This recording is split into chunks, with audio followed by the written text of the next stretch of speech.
SCP-871. Gâteau autoréplicant. Classe, Keter. SCP-871 est une collection de 237 cakes. Les SCP-871 varient énormément en matière de taille et d'apparence.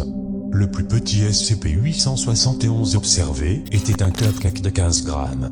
Le plus grand était un Baumkuchen de 22 kg et de 2 mètres de diamètre. Lorsqu'un SCP-871 est consommé par un humain, ou groupe d'humains, celui-ci est remplacé par une copie conforme dans un laps de temps de 24 heures.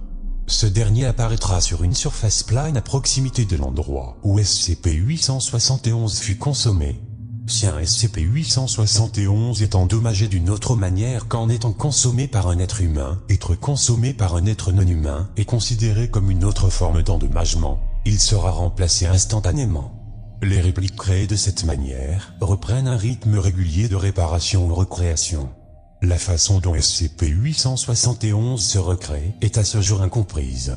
Une observation permit de montrer que les différents SCP-871 mutaient au cours du temps, avec quelques modifications mineures dans l'apparence du gâteau au cours de ces nombreuses recréations, et des modifications plus importantes se produisant dans environ 5% des recréations.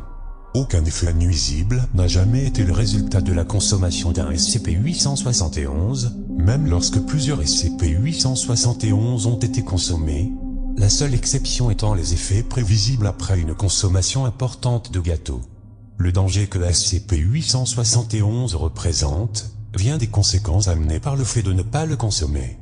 Tout SCP-871, n'étant pas digéré par un humain, créera un autre SCP-871 à proximité après 24 heures. Ce processus est similaire à sa méthode de réparation.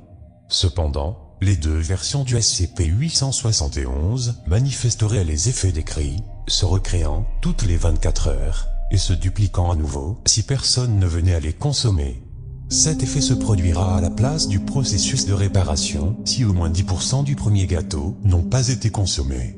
Comme il n'y a aucun moyen connu de stopper le processus de duplication, tout SCP-871 non confiné pourrait se cloner exponentiellement, devenant très rapidement impossible à contrôler. Aucun plan concret visant à confiner plus de 20 000 SCP-871 fut encore mis au point. Une estimation suggérerait qu'une brèche de confinement laissant un seul SCP-871 se décupler rendrait la Terre inhabitable en 80 jours. Chaque SCP-871 doit être confiné dans une cellule en béton sur une assiette fixée à une table en bois qui, à son tour, est fixée au sol de la cellule. Il ne doit pas y avoir plusieurs SCP-871 dans la même cellule. Des caméras doivent être placées dans chaque cellule, qui devra être vérifiée toutes les 15 minutes.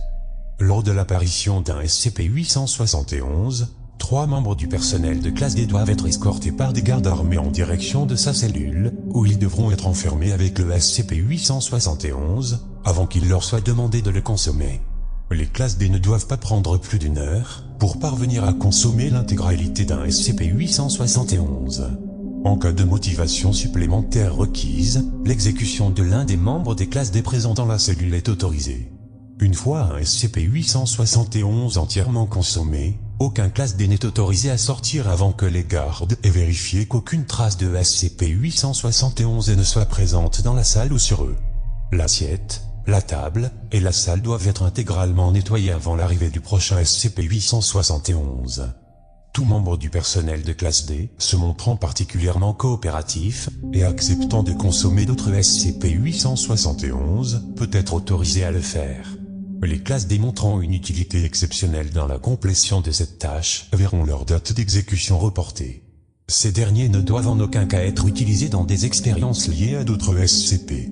Aucun dessert de n'importe quel type ne doit être servi dans les établissements possédant un ou plusieurs SCP-871.